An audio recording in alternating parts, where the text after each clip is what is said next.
So, just to kind of briefly summarize the first half of the chapter, where we basically talked about the birth and the rise and the spread of Islam. Remember, it all starts with Muhammad and the vision that he has of the Archangel Gabriel, all right, basically telling him that Christianity and Judaism, have been corrupted, have kind of lost their way. And so Muhammad is the last prophet with the total, complete, full message from God. And so from there, Islam begins to spread throughout, modern day Arabia. And of course, it spreads first off to the Arabic people, and it unites them. It brings them all together, whereas before they were divided and had wars with each other and stuff. Then Islam begins to spread to non-Arab people. So places like Egypt and Mesopotamia and Persia and North Africa and whatnot. Muhammad dies in 632 CE, having united the Arabic world, and Islam basically becoming this kind of joint political / religious, organization. Now, when he dies, of course, there is a succession crisis. Religiously, no, because he is the last prophet. Politically, though, okay, and what ends up happening, I guess I should go with this. This is actually the history, okay. 4 men come after him, known as the 4 caliphs. Okay, when the last caliph dies, and his name is Ali, okay, when he dies, we see the Umayyad tribe take over, and then after them, several, about 100 or something years later, the Abbasid family takes over, and they become the leaders of Islam. And so today, the people that, basically follow and agree with that, succession are known as Sunni Muslims, okay? And then, of course, there are the people who believe that Muhammad's cousin / son-in-law, because even though he was his cousin, he did marry his daughter, a man named Ali, that he should have been the one that came after Muhammad, because he was related to him 2 different ways, as his cousin and as his son-in-law. And so this group of people are known as Shiite Muslims. Okay, the ones that think that this is the way it should have been. And yes, there are differences politically, mainly, but there are a few differences in the religious aspect. Okay, now, one of the other divisions that we see, of course, is that division between Arab and non-Arab. Okay, under the Umayyads, they felt Arabs were better than the non-Arab converts, and so, they were basically treated as second-class citizens, all right? So not everyone is united and happy. The other thing that we talked about is that throughout the spread of Islam and in these Muslim kingdoms, number one, we see an exchange of ideas throughout these different parts, because they do conquer, Egypt and Persia and all of these areas, parts of India, where all of these ideas had originated. And so, under the Muslims, they basically all come together, and we see advancements in math and science and medicine and all of these things where, the Muslims basically, jump ahead in these areas. The other thing that we see, and it's, pretty big, the only thing bigger is later on, after Columbus reaches America, is this exchange of food and other, nutritional things, so that things like citrus fruit and sugar cane and spices and, especially bananas, go from one part of the planet where they had existed to other parts of the planet. Now, in this case, of course, it's strictly within the Muslim areas, but because of this, other areas now begin to learn and acquire a taste for these things.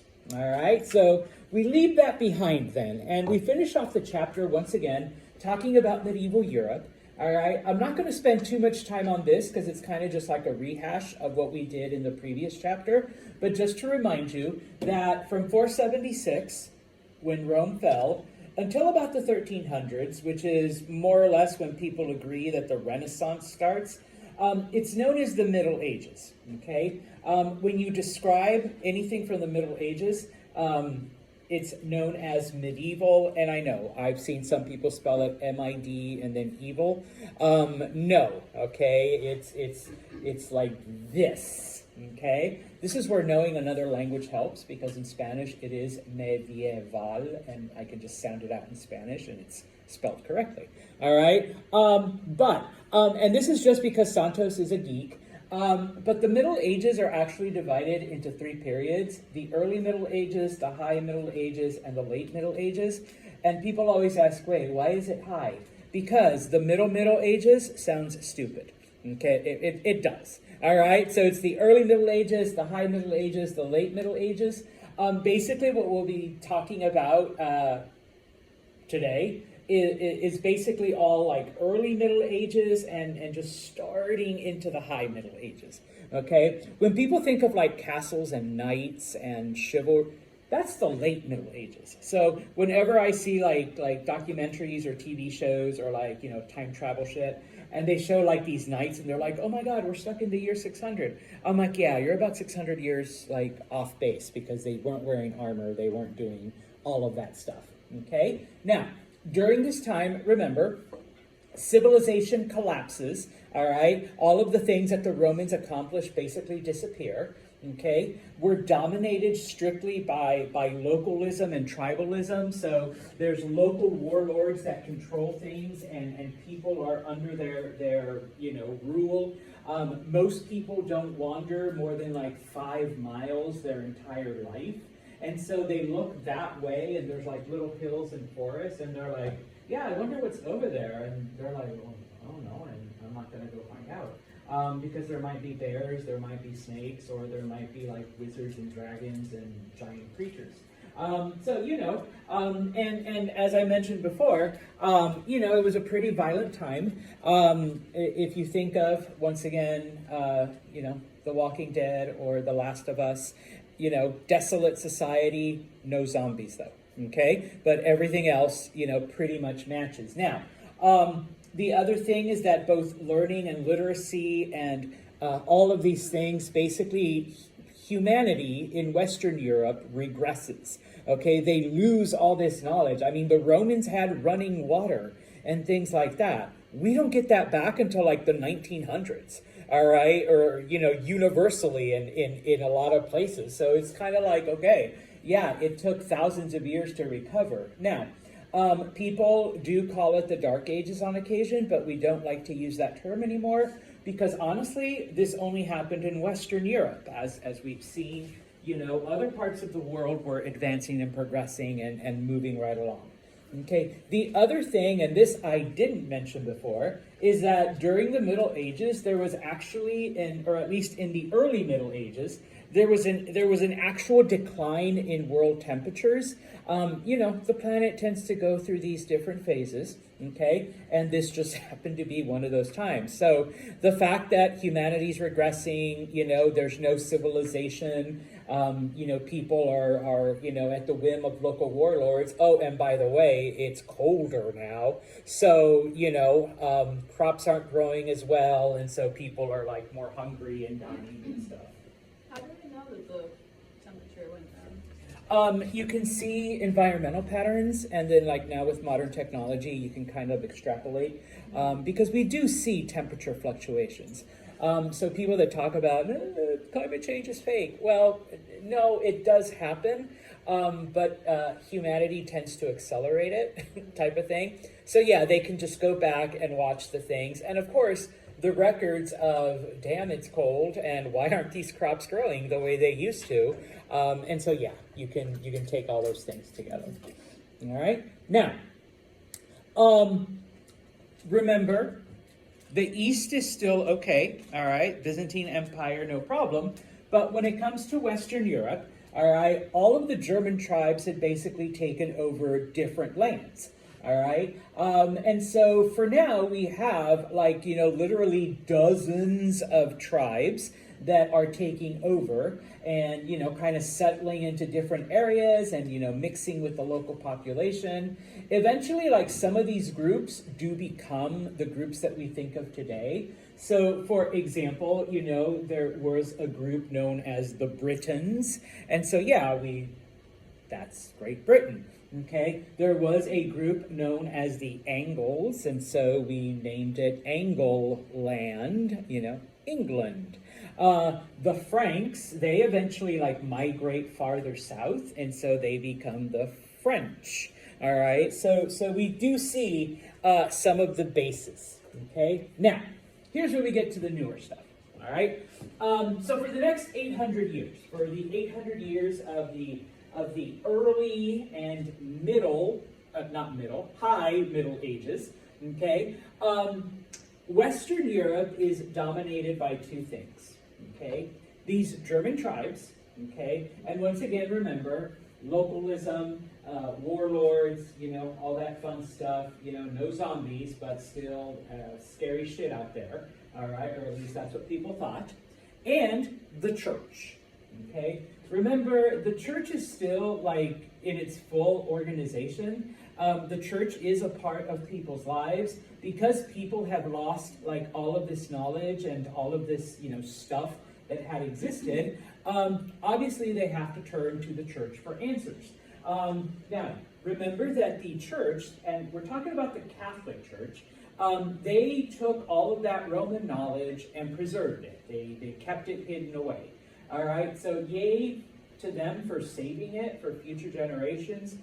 Boo for the fact that it was kept away from the people. And so people were kept, with their superstitions and things like that. Okay, now,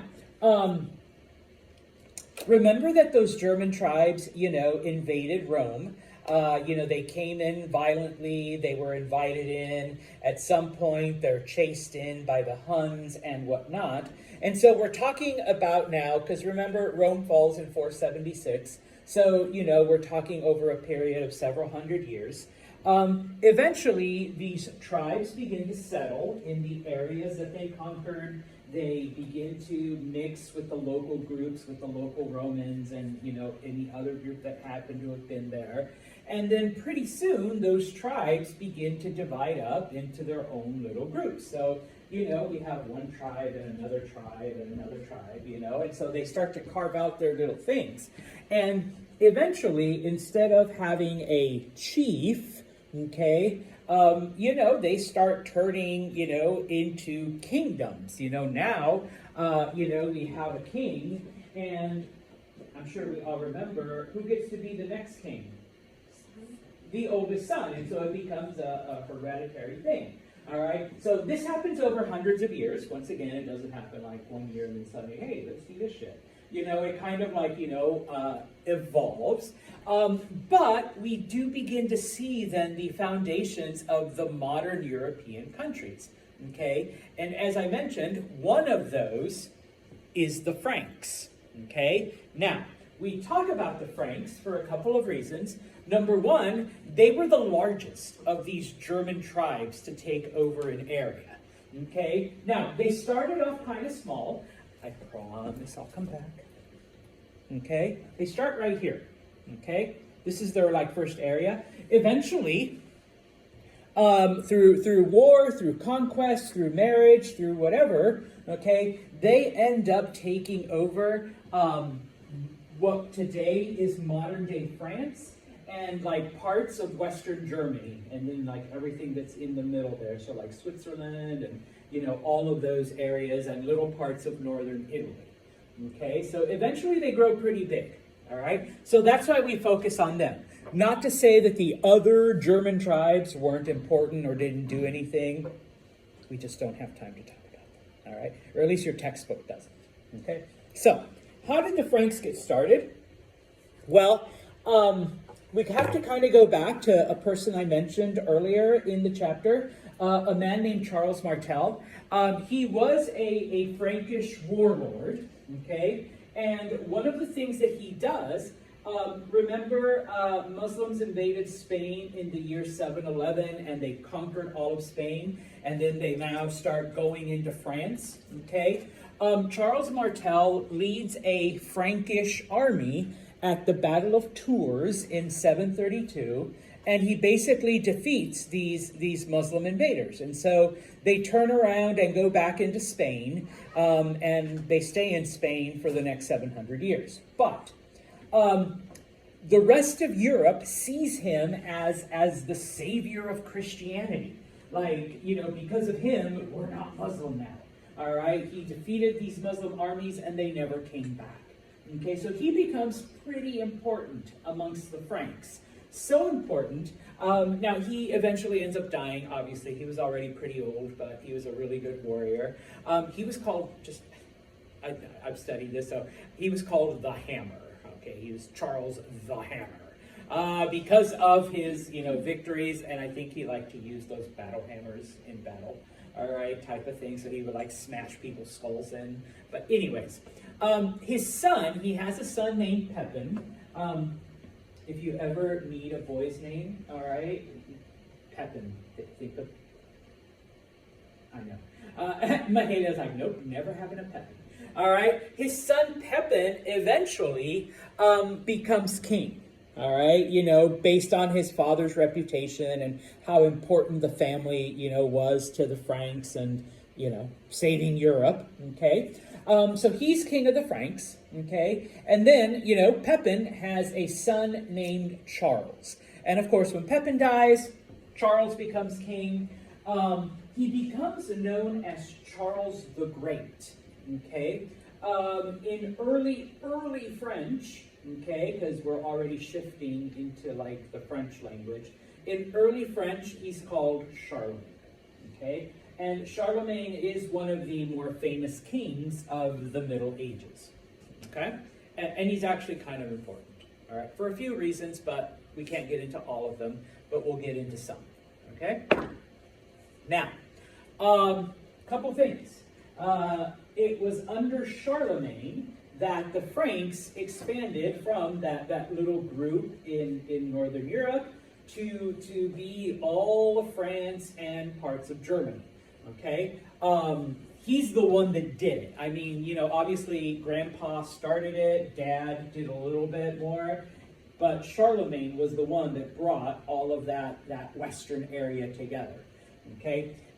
He ruled from 768 to 814, and basically this is the first time since the fall of Rome, which by now has been 300 years. So for the first time in 300 years, we see a large portion of Europe united again. Okay, so people consider that very important, and because of that, okay, he called himself an emperor. Okay, he was the emperor of the Franks. Okay, and so yeah, he's pretty important for that. He's the first guy to bring Europe together ever since Rome. Obviously not as big as Rome was, but still pretty important. Okay, now, despite this, and despite the things that Charlemagne accomplishes, remember that we are still smack dab in the early Middle Ages. So, they're still pretty backwards compared to other areas, especially the Muslim kingdoms. If you get sick in Charlemagne's kingdom, you're still getting cut and bloodlet and leeched, type of stuff. They're still using, exorcisms, because obviously there's something wrong with you, or you have some kind of demon inside of you, and whatnot. Okay, and I've only put here two of the things. Okay, number one, it was in Charlemagne's kingdom that the role of fighting and warriors became the sole purview of the nobility, which is a step backwards, because remember, Roman armies took everyone, and that was the way you could move up in society and gain land. If you were if you were broke, if you were poor, if you had no land, you enlisted in the army, and part of what you got was, land in return, and so, you could move up, type of thing. And in many other areas, we see this, where people, you could still use the military as a way to advance. Well, Europe during the Middle Ages, when people think of knights and all of this stuff, the knights were strictly the noble class. Okay, it wasn't like your average farmer could just decide, hey, I want to be a knight, I want to be a son. No. If your dad was a farmer, guess what? That was your career. If your dad was a carpenter, guess what? You became a carpenter. All right? If your dad was a knight and a warrior and part of the noble class, then yes, you were going to be a knight, a warrior, part of the noble class. And going back to another show, and I know it's been over for a couple years and some of you might have been too young, but if you look at Game of Thrones, okay, thanks, Mahalia, you can explain it to everyone after class. Certain people were the warriors. Even the midget dude was expected to be a warrior because his family was the nobility, even though he's a midget. Okay? And then you had characters like, Hodor, who was like really big and buff and strong. And people were like, oh my God, like he would be the best warrior ever. And they're like, well, no, he's never going to be a warrior because his family was the baker. He's going to learn how to cook. That's his job. And so, yeah, this was actually kind of a step backwards, all right? But it started under Charlemagne, and it continues literally all the way up until the 1800s in most of Europe, where you only get to be a soldier, or in this case, you only get to be an officer if you're part of the upper class, and not, because you can actually fight or you know how to fight. The other thing is that, yes, people saw Charlemagne's kingdom as being like, oh my God, they're so rich and wealthy. They must be doing something right. Well, they made most of that money by kidnapping other Europeans and then selling them to either Muslim countries or to countries in North Africa. Okay, and that's actually where we get the word slave from, because the people that Charlemagne kidnapped were Slavs. Okay, Slavic people are basically Eastern Europeans. Okay, so he would go into Eastern Europe, kidnap people, and then sell them off as slaves. Is that why, compared to Western Europeans, Eastern Europeans are considered less? Yeah. Yeah, because starting back in medieval times, they were the people that, if you wanted quick money and slaves, you went and captured them and then sold them off, type of thing. Okay? Now, of course, not all bad-ish, okay? Because in this case, Charlemagne was very religious. He was Christian. He was Catholic. And so he actually helps the church expand and solidify its power throughout Western Europe. Especially in his kingdom, okay? It's basically like, no, you have to do what the church says. Okay? If the church says that the sun is rising because that's what God wants, then that's it. Screw science. Okay? It's because God is happy. All right? Or if the church says that we're having these horrible rainstorms because all of you are evil and you have to repent, then you guys are all evil and you have to repent, because that's what the church says. It isn't because there's a low pressure system coming in from the Atlantic and then high pressure coming in from the tropics, and boom, you get rain. All right? It's not that.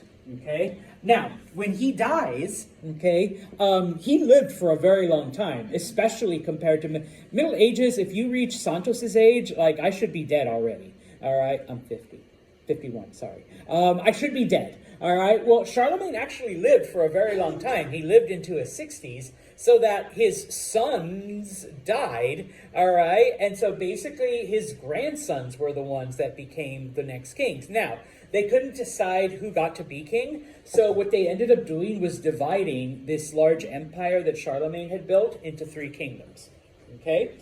The western, okay, this part became France, okay? This part became parts of Germany, all right? And then, of course, this was kind of split down the middle, but mostly it took, it became Italian, all right? Now, my favorite thing, This ended up being ruled by his grandson named Charles, and then this part ended up being ruled by his grandson Louis. But this part here was ruled by his grandson Lothar.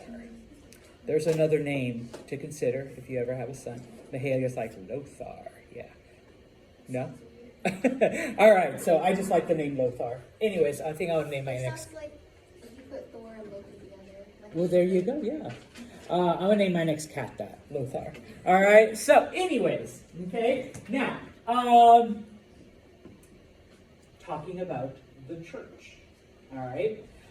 Because remember, along with the Germanic tribes, which in this case included the Franks, the church was the other institution that was basically a solid part of people's lives and that basically shaped the way people saw things, okay? Like I said, okay,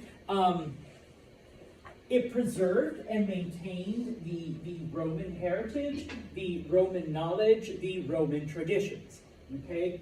But as it attempted to convert the various Germanic tribes, it of course adopts to those things. So that's why you have like trees and logs and decorations and all that shit for Christmas, and you have rabbits and eggs and chocolate and peeps for Easter, okay? None of that has to do with Jesus, all right? But those are all German traditions, okay, that were adopted, okay? So it actually, like I said, helps to shape European society during the Middle Ages because, you know, all of the knowledge was with them. Bless you. When people had questions, they went to the church, whether it was spiritual or whether it was scientific.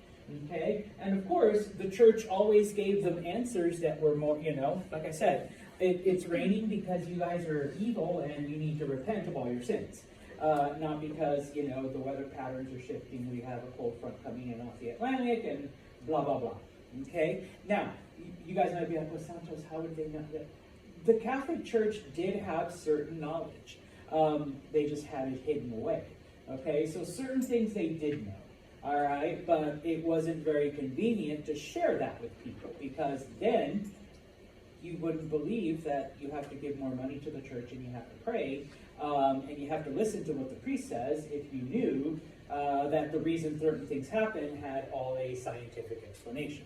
Okay? Now, as society progresses and as, you know, things move along, one of the things that happens is that monasteries are formed because they felt it was best to isolate, all right, many of these things. Yes, there are certain things like we need to be around the people to guide them and advise them and tell them to pray and all that stuff.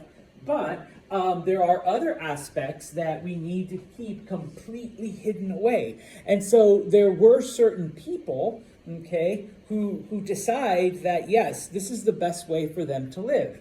A spiritual life, a life of self-denial, because they do take vows of chastity and poverty and you know, silence and like all this other stuff, okay? And they spend their days mostly praying and meditating, and of course, you know, doing a couple of other things. Now, okay?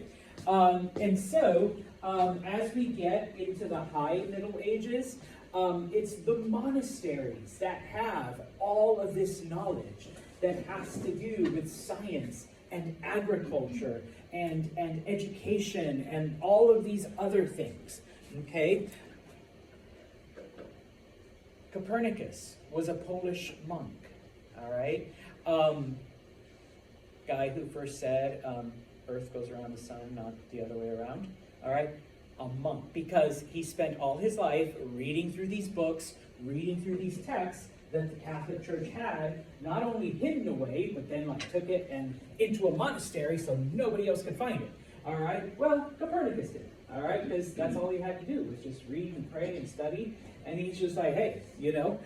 So that's where he got his knowledge from. In addition, because it's not necessarily like the priests and the bishops that do it, but the monks became basically the missionaries, all right? They were the ones that went out and began to spread, you know, the Catholic Church, okay? Now, most Europeans are in fact illiterate. Okay, reading and writing was the sole thing of the upper classes. All right. Now, at some point, okay, the Bible has been translated into Latin.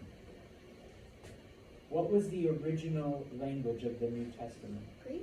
Greek, yeah. It had been written in Greek, all right? But, since the fall of Rome and since the separation of, Western Roman Empire and Byzantine Empire, little by little, so by now it's written in Latin. And this is another thing that Charlemagne has done, okay?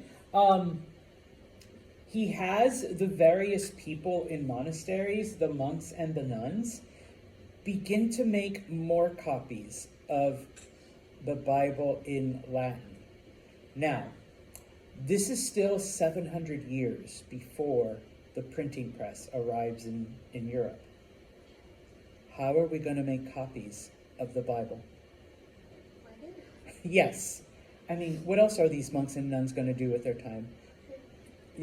And so it was these, and if you've ever, I've never tried it, but if you take whatever Bible or holy book you believe in, and just start writing everything down, okay? Yes, it's not something, it would take like a good monk or a nun, writing, a couple hours every day, several years to reproduce just one copy, okay? It's like, all right, yay, 6 years later, I'm done. Copy number 2. All right, and then it's like, okay, start doing that. But this actually, this is the way that, and like I said, this was started by Charlemagne, and one of the things that, one of the reasons why he's considered he helped Christianity. He has this done. Now, the thing is that by now, okay, we're starting to see the evolution of what would eventually become modern languages. So in some places, yes, they speak German, but in other places, we see very, very early English, okay? In most parts of Europe, we see different languages evolving from Latin, Spanish, French, Italian, etc. So, do the normal people have access to these new Latin Bibles? No. Okay, so while yes, the church is spreading its message by having more Bibles copied and printed and whatever, it's still being kept away from the common average person. All right, they still don't have access to it, type of thing. But we do see some improvements, okay? And for those of you that are Christian, and for those of you who have looked at the Bible or read it, imagine having to read it without any division, without any punctuation, without chapters, verses, whatever, just literally straight through. No offense, some of your answer questions are like that, but don't do that on your final paper. All right, but divided into sentences, divided into different things. Okay, so they still, keep the power. They still do all of this stuff.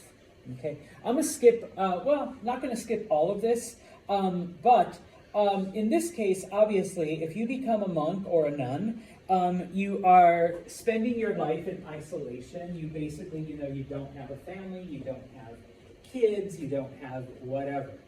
Okay, and of course. No matter what your background is, okay, now we've already said that,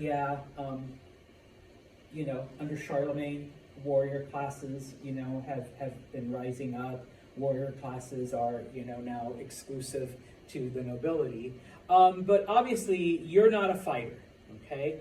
And so basically, people felt that by having a monastery near them or having access to monasteries, would provide them protection, because if the monks are out there praying for them, for whatever reason, a monk prayer was more powerful than an Olivia prayer. All right, unless Olivia's a nun, then her prayer just becomes all that more powerful. All right, and so people would go to the monasteries for protection. Okay, but in addition, it was your job as a monk to protect whatever local village by praying for them. Okay, and so yeah, part of your responsibility then is keep people from going to hell by praying for them, by preaching to them, by teaching them religious stuff, and of course you're writing Bibles. Okay, so that was your life. Okay, prayer, meditation, study, counseling people, and Bible making. All right, now by the year 800, so now we've advanced, way past Charlemagne and way past, the early era of France. Okay, by the 800s, Northern Europe is full of monasteries because of this. Okay, because people felt that it provided them that extra protection, spiritual protection. Okay, now another thing begins to happen is that even though some Christian history tries to get you to believe that there was a leader of the church right away, each major city had what is called a bishop who was in charge of the church there and in some of the surrounding areas. By the 800s, most people agreed by default that the Bishop of Rome was the bishop, okay? That whatever he said was superior to whatever other people said. And so he gets the title Papa, which in the Latin and even in other Latin languages like Spanish and French and stuff like that, means father, because he is your spiritual father here on earth, okay? And so all of the other bishops and all of the other religious leaders basically fall into line with the Bishop of Rome. Okay? And so, and I'm going to show you this map a few times. Everywhere where you see the little red crosses, those were all of the monasteries. Those were all of the, areas that were set up to preserve knowledge, to keep knowledge. And of course, that's where most of the Bibles were reproduced. Some people are like, but Santos, why are there so many in Egypt? In the early days of Christianity, people felt that the further isolated you were from society, the better. And so a lot of the early monasteries are literally in the middle of the desert, because how much more isolated can you get? All right, than out in the middle of nowhere. It isn't until the high Middle Ages and the later Middle Ages that you begin to see them, close to civilized areas, because, like I said, they provided protection, spiritual protection for the local people. All right, and so, all right, another group of people we need to talk about are the Vikings. All right, some people called them Norsemen. Today we refer to them as Vikings. They came from the areas of modern day like Sweden and Norway and Denmark. They did not have helmets with horns. Okay, that is a total modern invention. All right, and of course the football team continued that misnomer. They were just like regular people. All right, they were excellent sailors, and so they built awesome boats. And so obviously the way they made their living is they would sail up and down different coasts, and they would start plundering. They would, burn down villages, take what they wanted, kidnap people, whatever. Okay? Now, because their boats were, better than other people's, they were able to sail pretty far. They were also able to sail up rivers because they weren't very deep. They were shallow boats, and so they weren't limited to just the ocean. And so basically all over Northern Europe, this was always a threat, that Viking sailors would arrive, they would plunder your village, they would kidnap people, they would take whatever they wanted and then go. Okay? In addition, they would also attack the monasteries. That's where all the good stuff was. All right? Basically, the churches and the monasteries. Even back then, the Catholic Church was mega rich. Okay? They had all the stuff. And so obviously that was the place to attack. Okay? Now, Eventually, Vikings, in addition to plundering different parts of Europe, okay, they eventually make it to Iceland and they colonize the area. They eventually make it to Greenland and they colonize that area. And then they are the first Europeans to actually reach America, all right? Some people say 982, I just say 1,000. The year 1000 seems like a nice boom, all right? So if someone asks, yeah, Christopher Columbus, no. The Vikings were there almost 500 years before him, okay? And if I do ask you, which I will, who were the first Europeans in the Americas? It was the Vikings, okay?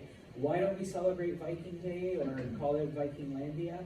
Well, there's other reasons for it. They didn't stay, they left. All right, there really was nothing of worth to the Vikings when they made it to America. Discover that until way. It wasn't until the 1900s that they found archaeological evidence, and even as recently as I want to say 7 years ago, they actually found a Viking village in Newfoundland. So it's kind of like, oh, I guess they really were here. Now, part of the problem is people ask, well, why did they called it Vinland? That's the name that they gave to America. And so, we found their records and they talk about this mysterious Vinland, but people were like, well, where the hell is Vinland? Maybe it's just like one of their stories like Thor and Loki and shit like that. Or, maybe it's like somewhere in Greenland, or maybe it's like a village or whatever. It wasn't until modern times that we realized, oh, wait, Vinland is actually, the eastern parts of Canada and Newfoundland. So yeah, okay. Continuing, the Vikings did not limit themselves to Northern Europe or these Iceland and Greenland. They also attacked places like Russia. They made it all the way into the Mediterranean, and they even attacked places like the Byzantine Empire. Okay, all along the way, they did their thing. They pillaged, they plundered, they kidnapped people, they took slaves. They tried to conquer Constantinople, but that they did fail. All right, and the reason why is because Constantinople was situated in an area that made it very difficult to conquer. All right, and so showing you the map then, this goes through all of the areas throughout Northern Europe that they would attack and plunder. One of the reasons why the northern part of France is known as Normandy is because it was settled by the Normans, the Vikings. All right, and so yeah, Iceland, Greenland, they eventually made it to North America. Okay, now in some areas the Vikings actually settled down, hence why Normandy, they settled in northern France. In a lot of parts of Britain, they actually settled down and mixed in with the local Angles and Saxons. Okay, when they raided and plundered different parts of Russia, they actually settled. Modern day European Russians are a mix of the ancient Kievan Rus and Vikings. They intermarried, and so that's who they are. So the Vikings pretty much spread themselves throughout different areas as well, shaping what modern Europe is today. All right. To finish off, all right, as I mentioned, okay, the Bishop of Rome is kind of seen as the default authority by most Christian people during this time. All right. By this point, we're calling him the Pope. All right. We're at about the year 1000. But there are other bishops in other major cities. There was a bishop in Constantinople, in Antioch, in Jerusalem, in Alexandria. Okay, there were bishops in all of the major cities, but especially the bishops in the Byzantine Empire were like, why should we have to listen to the Bishop of Rome? All right, we're just as skilled as he is. We're just as knowledgeable. We're just as whatever. And by the way, whose civilization collapsed and has completely disappeared and is, leading a backwards people? It's not us. All right, we're still flourishing. We're still like the Roman Empire part 2, you know, continuing on. All right. Now, of course, in the East, they called themselves patriarchs, which comes from the Greek, which also means father. All right, which is where we get the words like patriarchal and patriarchy and stuff like that. Okay, and so they're like, okay, we're just as good as you are. All right, so this leads us to 1054. Remember that date. I don't ask for a lot of dates. 476, 1054. Okay, this is known as the Great Schism. Okay, the Patriarch of Constantinople, or the Bishop of Constantinople, somehow offends the Pope. Okay, and he refuses to apologize. All right, he's like, no, sorry, but not sorry. No, I said what I said and I meant it. All right, and so the Pope basically says, okay, Patriarch of Constantinople, anyone who listens to you, anyone who agrees with you, is now excommunicated from the Catholic Church. Okay? And of course, the Patriarch of Constantinople says, you're not in charge. I am. So anyone who listens to you, Pope, Bishop of Rome, and anyone who follows you is now excommunicated. Okay? So they excommunicate each other and each other's followers. All right? So what happens? Okay? The Great Schism, this is our first division in Christianity. Okay? We have the Eastern Orthodox Church, all right, with its head, with its base in Constantinople. And as Eastern Christianity spreads, it becomes the Greek Orthodox Church, the Russian Orthodox Church, the Romanian Orthodox Church, the Latvian Orthodox, all of Christendom in Eastern Europe basically follows the Orthodox tradition. Okay? In the West, okay, with its head in Rome, is the Roman Catholic Church. Okay, so those of you that are Catholic, that's where your traditions come from. Now, by default, okay, and this is something you study in History 102, all of the Protestant groups, Lutheranism, the Church of England, Calvinism, Methodists, Baptists, Presbyterians, that all breaks off from the Catholic Church during the Reformation, all right? So for now, though, we have only two divisions in Christianity, Eastern Orthodox and Catholic, all right? So this is where the divisions begin. Now, the thing is that some people see this, oh no, like Christianity, but basically what it allows the Catholic Church now to focus strictly on Western Europe. Some people see it as a good thing. Others like, well, that only held back Europe even longer. Okay, those scientific advances, those medicinal advances, that knowledge, because, later on, not Copernicus, Galileo, says his thing, and they're like, oh, good, what if we burn you if you don't take it back?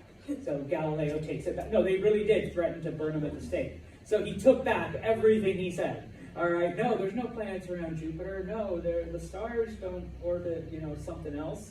Everything goes around the Earth, type of thing. So it does, give them more power. And yes, the Catholic Church shapes everything for centuries. It isn't until the 1700s, early 1800s, that people begin to question, like, maybe this religious shit isn't, 100% right. When it comes to, because God wants it that way, type of thing. All right, so 1054, the Great Schism. And so just to finish off, once again, the map, the green area is everything that remained Catholic. Okay, now in 1519, which is the Reformation, that changes again. Okay, but for now, all of this is Catholic. Okay, and then everything that you see in brown-ish, all right, that is Orthodox. Now, eventually the Orthodox Church does spread to most of Eastern Europe and, Armenia and all of that. Okay, so we do see then both of the churches spreading and having their own domains. Okay, questions on that?